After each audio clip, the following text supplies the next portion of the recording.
Nous allons commencer cette conférence de presse. Puis-je vous demander simplement un petit instant de silence?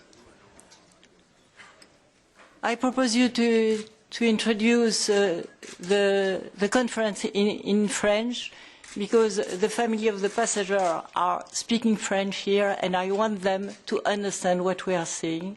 And then afterwards, if you want, we can exchange and have a question and answer in the language you choose.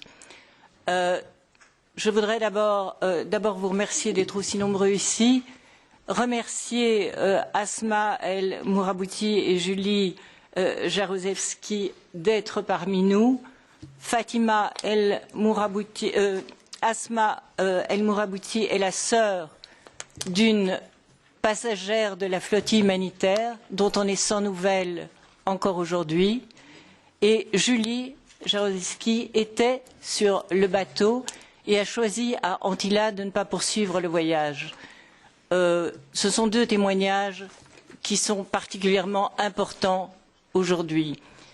Je voudrais vous dire aussi, mais ce n'est pas l'objet premier, mais que nous revenons, nous parlementaires, d'une mission à Gaza où nous sommes entrés par Rafah et que mon collègue Proinsa De Rossa n'est pas allé à Gaza mais faisait partie de cette mission en Israël et en Palestine qui est rentrée ce week-end. Moi-même, j'étais à Gaza jusqu'à vendredi matin. C'est donc avec beaucoup de tristesse et de colère que je tiens cette conférence. Je pensais simplement avoir l'occasion d'échanger avec vous de la situation à Gaza, du blocus, de ses conséquences. Et cette nuit, évidemment, tout a basculé. C'est d'abord, c'est vrai, une tragédie humaine. C'est une tragédie pour les passagers, pour les familles. Les passagers, je vous rappelle, des citoyens venant apporter de l'aide humanitaire, arraisonnée par l'armée dans des eaux internationales. C'est une tragédie pour le peuple de Gaza qui n'a pas pu voir arriver cette flottille. C'est une tragédie pour Israël aussi d'avoir à ce point perdu le sens commun et la notion du droit international. Et je pense qu'il n'y a que des victimes dans ce qui s'est passé cette nuit. Il n'y a que des victimes et bien entendu de la colère, de l'émotion, mais il faudra aller au-delà. Il faudra aller au-delà et se dire que la situation qui a été créée par ce blocus, par l'occupation certainement, mais aujourd'hui je voudrais parler du blocus, est une situation qui devient inacceptable. Et nous devons réussir aujourd'hui, et je pense que nous en avons les moyens au niveau de l'Union européenne et de la communauté internationale, nous devons réussir à faire tomber ce blocus. Les tunnels sont parvenus à, quelque part, mitiger les conséquences du blocus. N'avons-nous même pas la possibilité au niveau de la communauté internationale d'imposer la fin du blocus? Je ne peux pas y croire.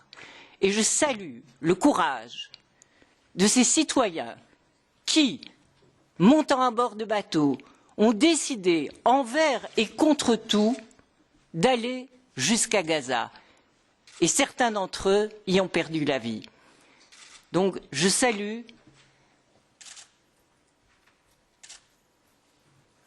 ces citoyens. J'espère que Fatima et leur famille auront des nouvelles rassurantes. Mais je voudrais d'abord, si vous me le permettez, et je ne vous demande pas de vous lever, mais faire 1 minute de silence à la mémoire de ceux qui sont tombés cette nuit.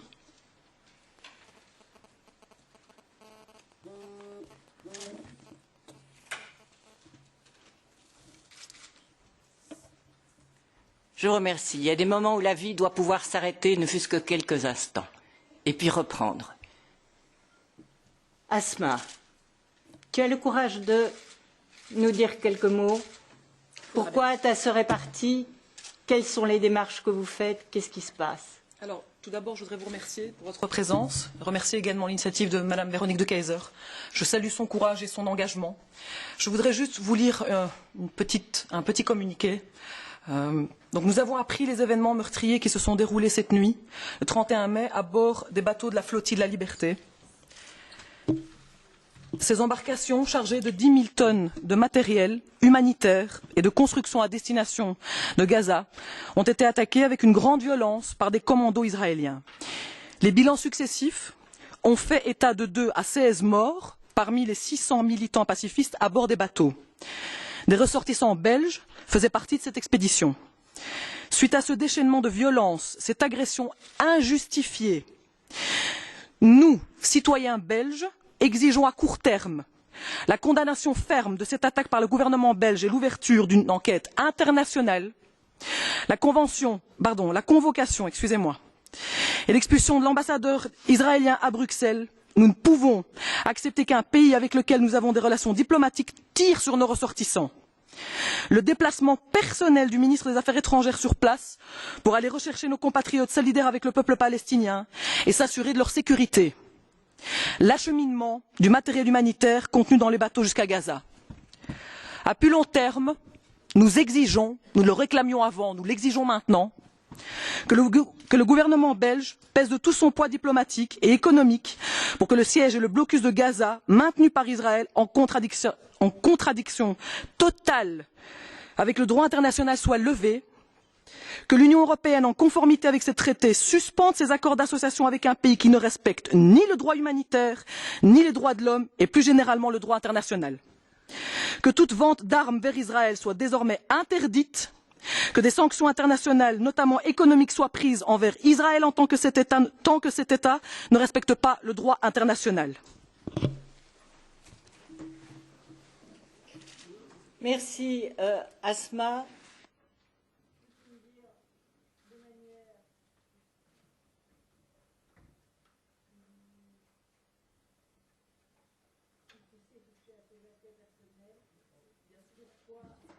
Comment ça se répartit?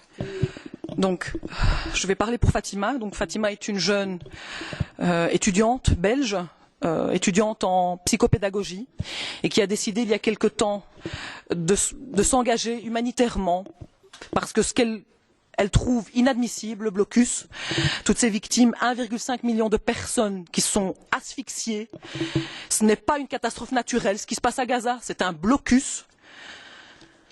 Et donc Fatima a décidé de faire une action en tant que citoyenne, puisqu'elle ne fait partie d'aucune organisation, j'insiste ici. Il y a beaucoup de gens qui m'ont demandé si elle faisait partie d'une association, d'une ONG, d'un parti politique. Ce n'est pas le cas. Et donc Fatima a décidé de se joindre à cette flottille humanitaire. Donc cette flottille, je le rappelle, faut-il encore le rappeler, acheminait du matériel de construction, du matériel médical, du matériel scolaire pour les enfants. Plus de 700 passagers, notamment des députés européens, des intellectuels, des enfants. Il y a 2 enfants à bord, une femme de 85 ans qui est une rescapée de la Shoah. Donc tous ces éléments sont là pour nous dire, pour nous prouver que malgré la propagande qui est occupée à s'opérer, et je le dénonce très fort, les allégations d'Israël par rapport au fait que la flottille, et nous avons une témoin ici directe, Julie Zarozewski, qui était à bord des bateaux, qui peut attester de ce qu'il y avait dedans, il n'y avait ni activistes islamistes, ni armes. Ce sont des citoyens qui ont décidé de faire le travail que nos politiciens, je m'excuse, ne font pas. Merci Asma. Julie Jarozewski, ici à ma gauche, tu nous dis quelques mots aussi à toi de ton engagement? Je peux juste témoigner de ce que j'ai vu, des gens magnifiques que j'ai rencontrés, des citoyens qui sont montés à bord de ces bateaux. Quand on parle de matériel humanitaire, c'est pas simplement des tonnes de ciment, c'est parfois des gens qui pendant 1 an ont mené des projets à bout de bras pour faire simplement des livres de dessin que des enfants espagnols envoient aux enfants de Gaza. Voilà, qu'est-ce que je peux dire d'autre, moi? Que c'est des gens, c'est des citoyens, c'est des projets, c'est un projet humanitaire. C'est tout. Merci Julie. Quelques mots peut-être de ma part sur ce qu'on a vu à Gaza. puis je conclurai rapidement pour laisser les questions. Je voudrais saluer, je ne sais pas tous les saluer dans la salle, mais je vois Louis Michel, je vois Isabelle Durand, je vois des collègues autour de moi. Je pense que tous, Emilio Mendes de Valle, encore, j'oublie ton nom encore, Malika du groupe des Verts. Je voudrais vous dire que nous nous joignons en tant que parlementaires de tous les partis, nous nous joignons à ce cri des citoyens. Et nous sentons ce qu'ils nous demandent, c'est-à-dire, mais finalement, qu'est-ce que vous faites, vous? Eh bien, finalement, j'ai l'impression parfois que je fais ce que font les citoyens, c'est-à-dire aller, crier, interpeller et dire, mais bougez, bougez, bougez. Alors, un mot sur la mission à Gaza. Je pense qu'elle n'est pas l'objet premier de cette conférence, mais c'est important d'avoir ce témoignage. Nous voulions partir dans un cadre ordinaire, c'est-à-dire une mission parlementaire Israël-Palestine, pour aller avec des membres de la commission du budget, des membres de la commission du développement, des membres des affaires étrangères de tous les partis du Parlement, vérifier l'acheminement de l'aide humanitaire et l'utilisation des fonds finalement que l'Union donne aujourd'hui pour les territoires occupés. 1,5 milliard d'euros par an. Nous avons demandé aux autorités israéliennes d'entrer à Gaza et ça nous a été refusé aussi sec. Non, pas de mission politique à Gaza. Pas de mission humanitaire, comme vous l'avez vu non plus, mais pas de mission politique. L'étranglement total. Et alors on a beaucoup discuté, est-ce qu'il faut y aller, est-ce qu'il ne faut pas y aller? On a fini par y aller, grâce à l'appui des autorités égyptiennes, par Rafah. Qu'est-ce qu'on a vu? Ce qu'on a vu, c'est un changement extrêmement rapide depuis mon dernier passage qui était durant l'opération militaire Plomb durci. C'est-à-dire la destruction qui continue de toute une partie de Gaza, les gens qui vivent dans un état de pauvreté, de dénuement et sans emploi, vivant véritablement de la charité de la communauté internationale, ayant, selon les Nations Unies, même pas 50% de la ration qu'ils devraient normalement avoir suivant les normes internationales. Donc des gens sous-alimentés, malades, vivant dans des conditions terribles. Et puis, effectivement, l'explosion, non pas d'une économie, parce que ce n'est pas une économie, mais l'explosion de cette richesse artificielle créée par les tunnels. Et c'est là que je dis l'impuissance de la communauté internationale. Et je n'irai pas plus loin que ça. Les Nations Unies nous ont montré des secteurs entiers de Gaza dont les projets de construction d'écoles, de bâtiments, de relogement pour les populations n'ont pas pu être achevés faute de ciment. Et par contre, vous allez dans les rues de Gaza, vous voyez qu'on bâtit quelques mosquées, qu'on bâtit quelques superbes villas, vous voyez les tunnels, vous voyez les camions à côté des tunnels qui vont aller chercher les provisions, et vous avez ce marché noir avec tout ce que vous voulez, qui profite à une toute petite élite et qui nargue évidemment la communauté internationale. Il y a des sacs de ciment dans la rue qui sont passés par les tunnels. Et les Nations Unies nous disent « et nous ne pouvons pas achever nos bâtiments ». Ça veut dire que nous, la communauté internationale, notre image par rapport aux Gazaouis qui disent « mais regardez, il y a tout qui passe par les tunnels ». Pas tout. Tout pour certains, un petit groupe de personnes. Et pour le reste, ça crève.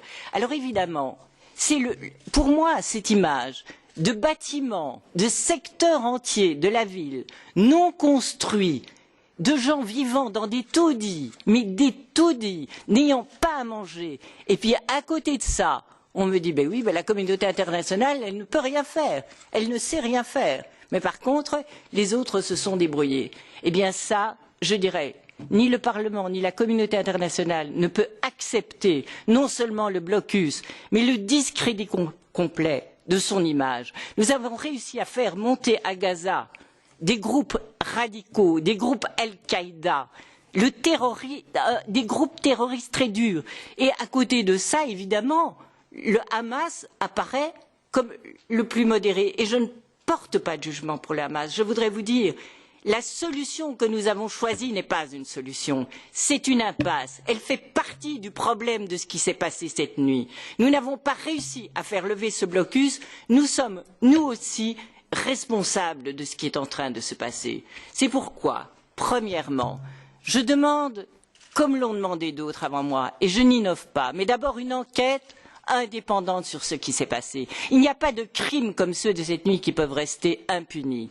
Et deuxièmement, imposer à Israël, je demande qu'on impose, je ne demande plus qu'on demande comme nous demandons depuis 3 ans sans succès, je demande qu'on impose la fin du blocus en utilisant tous les moyens non violents que nous avons. Nous n'avons pas osé le faire, nous n'avons même pas osé utiliser les mots pour le dire. Alors, nous n'avons pas utilisé nos instruments, nous sommes en partie responsables de ce qui se passe. Nous avons discrédité notre image malgré le demi-milliard d'euros que nous donnons aujourd'hui pour soutenir, c'est-à-dire pour mettre sous perfusion des populations entières qui ne demandent qu'une chose, vivre décemment comme tout le monde et travailler comme tout le monde. Et ça, nous leur interdisons. Il nous faut changer de cap. Il nous faut changer de route. Il nous faut ouvrir la route vers Gaza, éventuellement par la mer, éventuellement en négociant une entrée par la mer. Mais il nous faut aujourd'hui prendre notre part de responsabilité. Et nous n'avons pas uniquement, nous, la responsabilité, mais nous l'avons aussi, c'est ça que je voulais vous dire. Nous l'avons aussi, et il est temps aujourd'hui que l'Union européenne prenne conscience que, par respect pour les Palestiniens, et par respect pour Israël, on empêche Israël de s'enfoncer dans cette folie. C'est notre devoir aussi. Voilà, c'est ce que je voulais vous dire, mais je vous en prie. Oui, un mot. Je me présente, je suis Yoke Kalawarchi, je suis l'avocate de Fatima et de Kenza qui sont venus me voir juste avant de partir. Et je pense qu'il y a une chose qu'il faudrait encore ajouter à ce que Madame a déjà dit. Quand Madame a dit qu'il faut faire une enquête indépendante, je pense que c'est très important et je pense que la Belgique est capable de le faire. Parce qu'en fait, en Belgique, comme vous le savez tous, il y a une loi universelle qui prévoit que quand il y a des crimes de guerre qui sont commis contre des citoyens belges, la Belgique est compétente. Et donc moi je demande au parquet fédéral de lancer une enquête immédiatement et que si le parquet fédéral ne le fait pas, que le ministère de la Justice utilise son droit d'injonction positive pour intervenir et pour obliger ou demander au parquet fédéral de lancer une enquête parce qu'ici on est dans la possibilité que la Belgique est compétente parce qu'il s'agit de 2 citoyennes belges et donc je pense que la Belgique doit faire une enquête pour voir ce qui s'est passé cette nuit et pour condamner l'Israël si c'est nécessaire. Merci. Merci beaucoup. Il y a beaucoup de collègues qui sont autour de moi. Proinsa de Rossa était membre de notre délégation, mais il était en Israël et en Palestine. Do you want to Just very briefly, I'm the President of the European Parliament's delegation to the PLC, the Palestinian Legislative Council.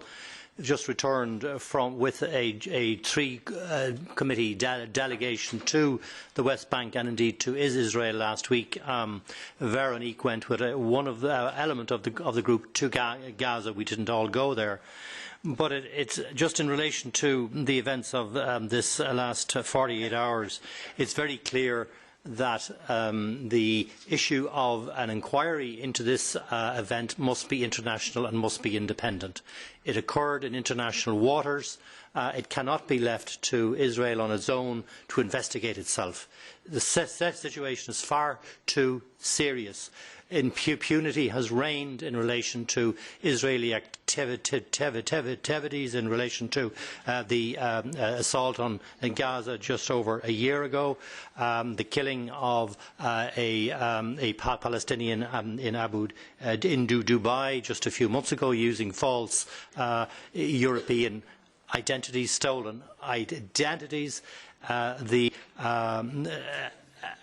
assistance that was given to Israel in the past week where they were elevated to membership of the OECD, which they repeatedly told us when we were in Israel in the past week was a demonstration of Europe's acceptance of Israel and its democracy and the strength of its commitment to human rights. We must say stop now in the name of humanity. We have to say stop. Thank you, Prinsa. Oui, je vous en prie. Oui, bonjour, Alain Franco de la radio suisse romande et de la radio française RTL. J'ai des questions pour les deux jeunes femmes qui sont à vos côtés, si vous le permettez. Oui, je vous en prie. La première, votre sœur est sur le bateau. Est-ce que vous pouvez nous dire quels sont les derniers contacts que vous avez eus avec elle? Comment ça s'est passé? Ce qu'elle vous disait. Quant à Julie Jaruzelski, c'est ça. Est-ce que vous pourriez nous dire pourquoi vous n'avez pas fait la traversée? Est-ce que vous avez eu peur d'affrontements? Et quels sont les avertissements que vous avez reçus avant le départ? Parce que, d'après ce que j'ai compris, notamment de sources espagnoles, la présidence espagnole avait fait un certain nombre de propositions pour intervenir entre la flottille et les Israéliens pour que le matériel soit débarqué dans de bonnes conditions pour éviter l'affrontement. Donc j'aimerais savoir si vous pouvez confirmer ça, quels sont les avertissements que vous avez reçus et donc pourquoi vous n'avez pas participé à ce convoi, à la dernière partie. Est-ce que vous avez craint d'une certaine façon l'affrontement? Merci. Peut-être d'abord Asma, puis Julie.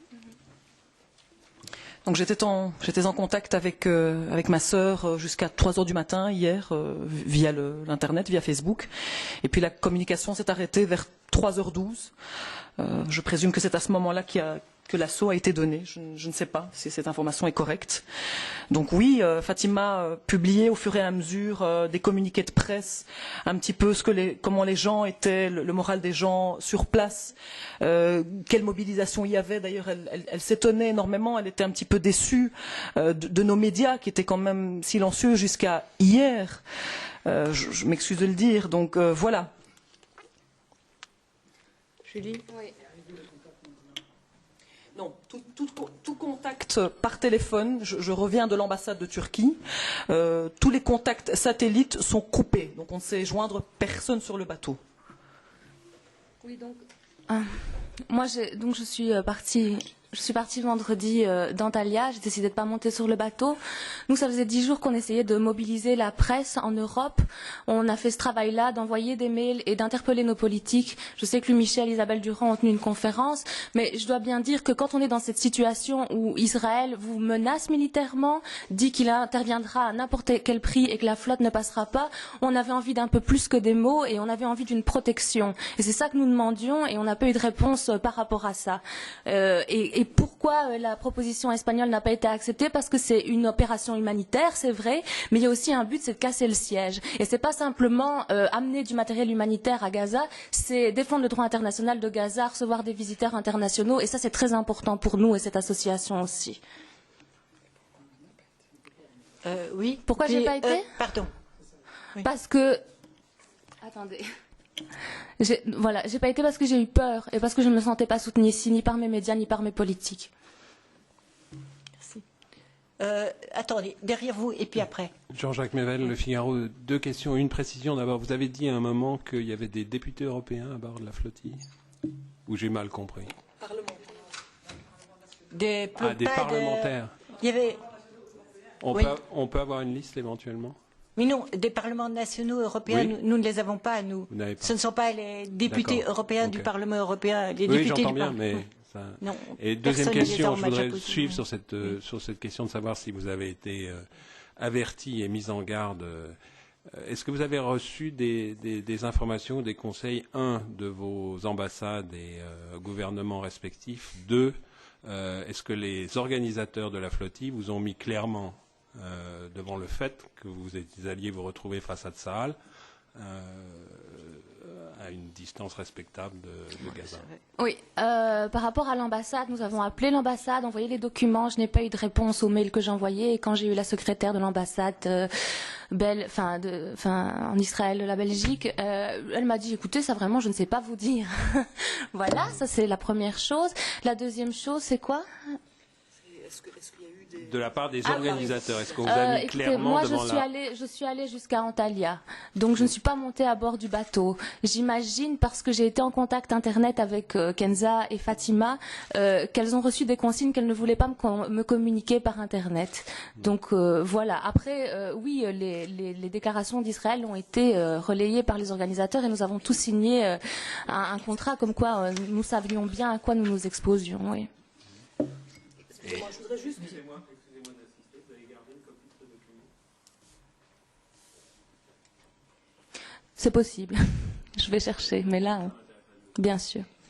Il est disponible sur le site de Free Gaza.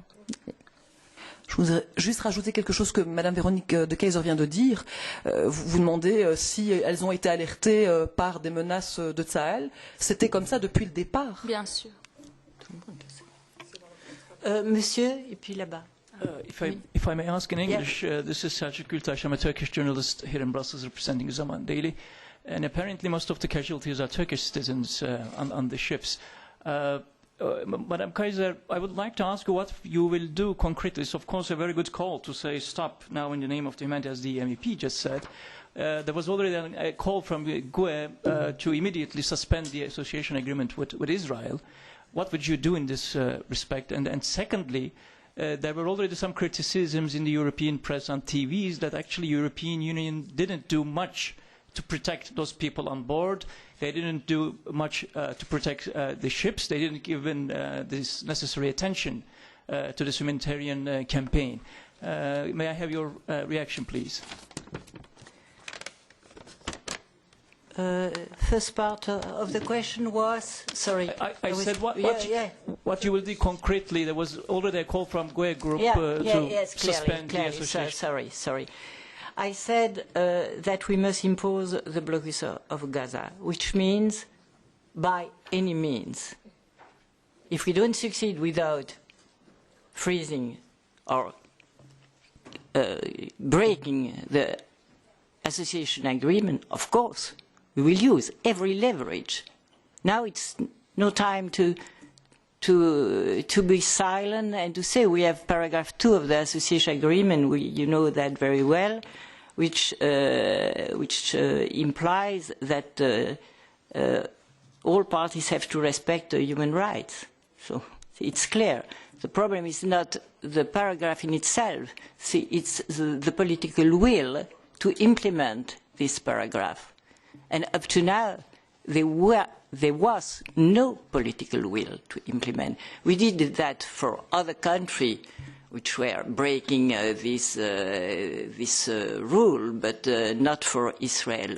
Now, Israel is not different from any other country. A life is a life, and a crime is a crime. So, if we have to do that, we must. If we can obtain the lift of the blockade and a negotiation and a peace negotiation, etc., but it's what we intend to do since 3 years, to have positive incident. In principle, I'm most in favor of positive incident, but if positive incident doesn't make any change, in this case, we cannot wait and see.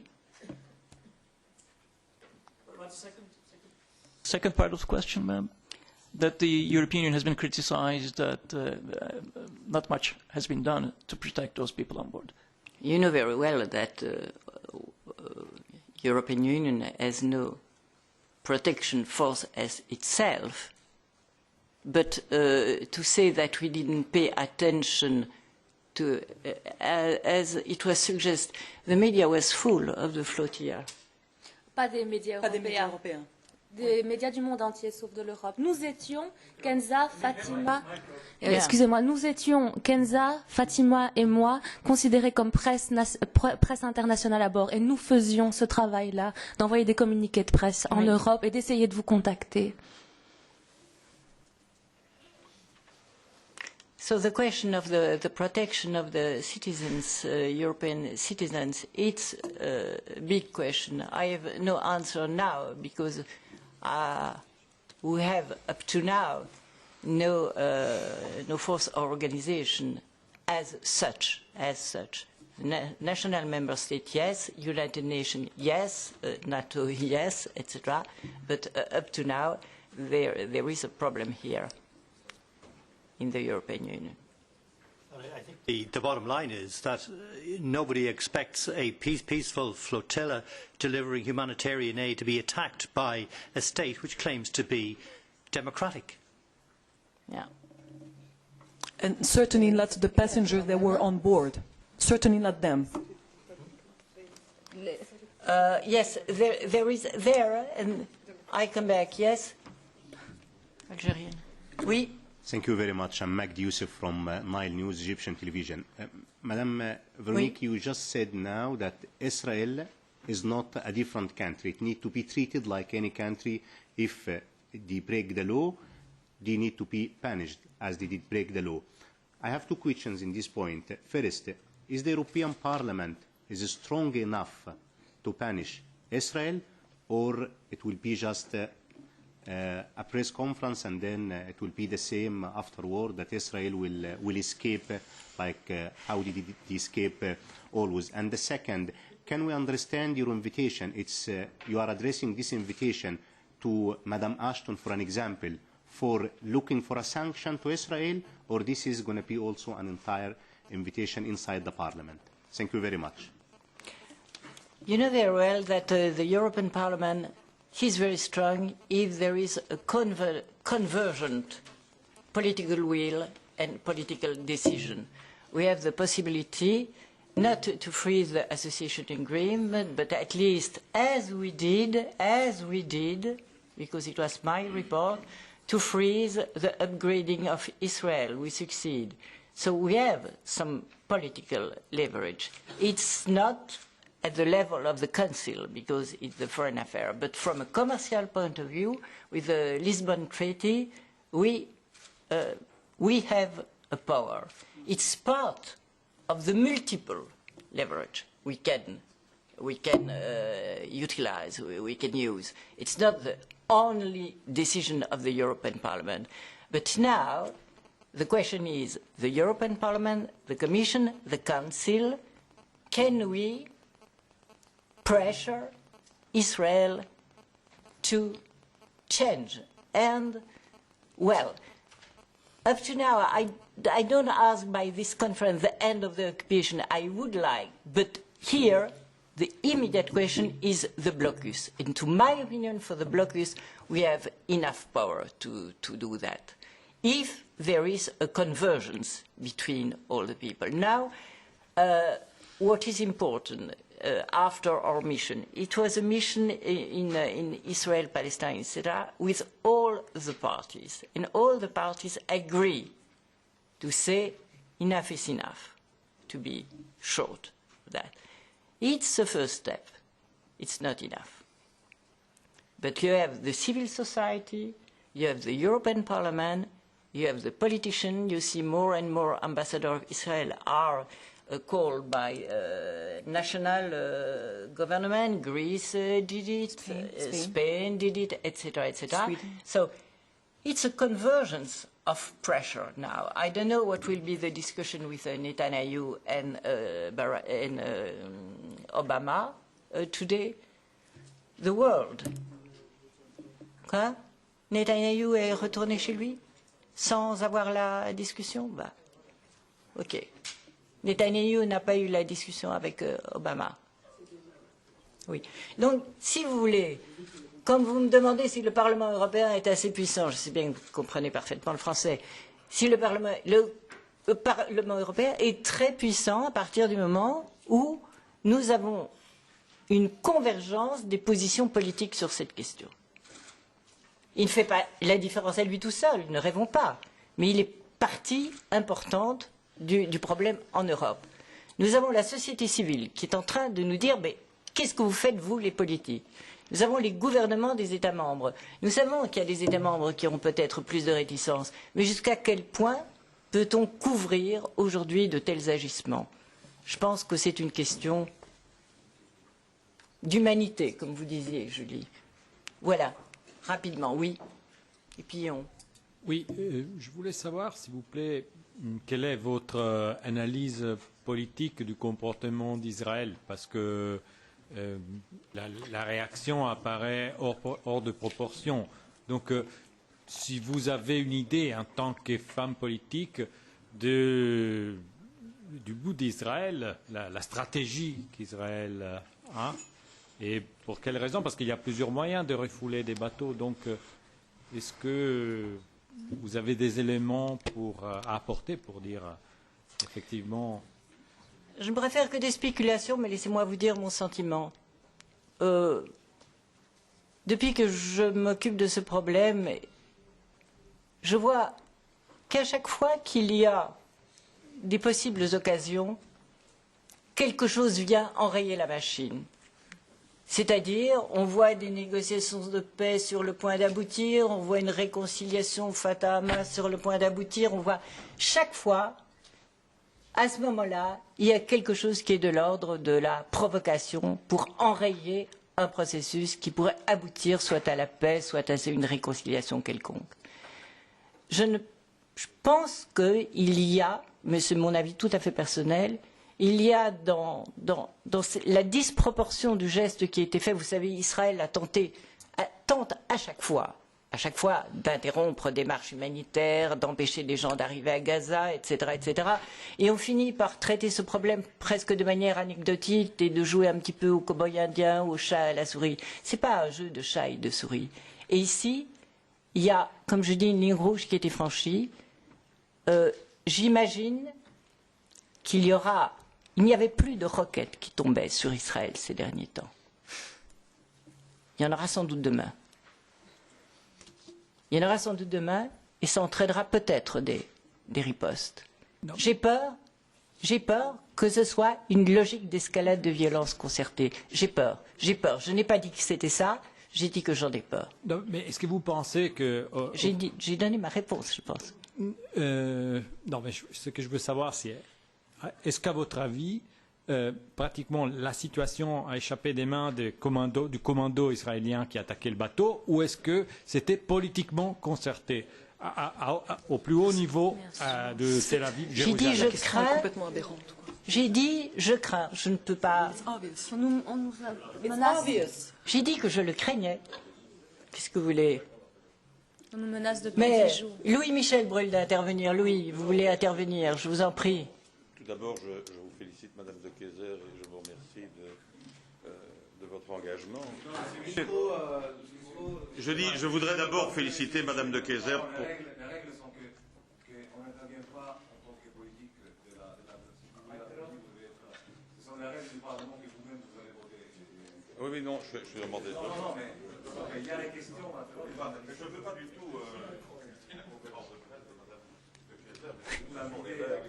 Je n'ai pas eu. Il y a des règles. Mon excuse. Non, deux mots simplement pour dire que. Avec au micro.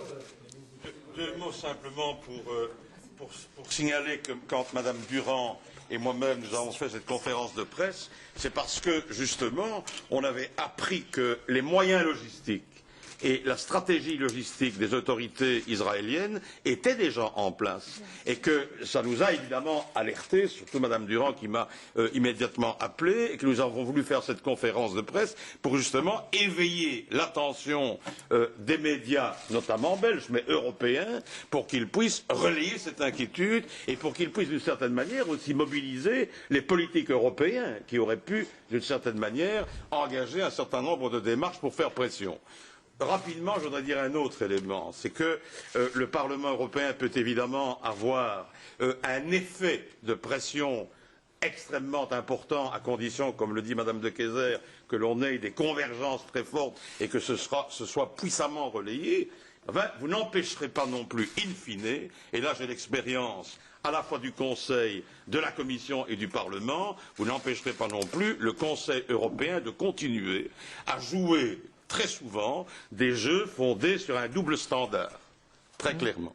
3, je me souviens d'une époque où j'avais évoqué, manifestement malencontreusement, l'idée de convoquer simplement, c'était il y a quelques années, de convoquer simplement le Conseil d'association, qui est en fait, je dirais, la première phase assez banale de ce qui est prévu dans l'accord d'association. On n'a jamais obtenu ça. Il faut quand même se rendre compte de ça. Et donc, si le Conseil, si on peut faire pression sur le Conseil à partir du Parlement européen, à partir aussi des parlements nationaux, sur les différents États, on a alors peut-être une chance de faire bouger les choses. Pour le reste, j'ai aussi un sentiment de frustration. Je crois que la commission d'enquête internationale, c'est très important. Je crois qu'on a un certain nombre de moyens.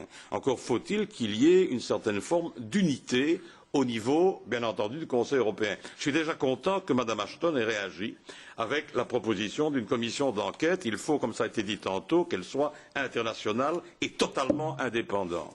Voilà ce que je voulais... Monsieur Louis Michel, je m'excuse, oui, si je peux me permettre. Avec tout le respect que je vous dois, est-ce qu'on m'entend? Oui.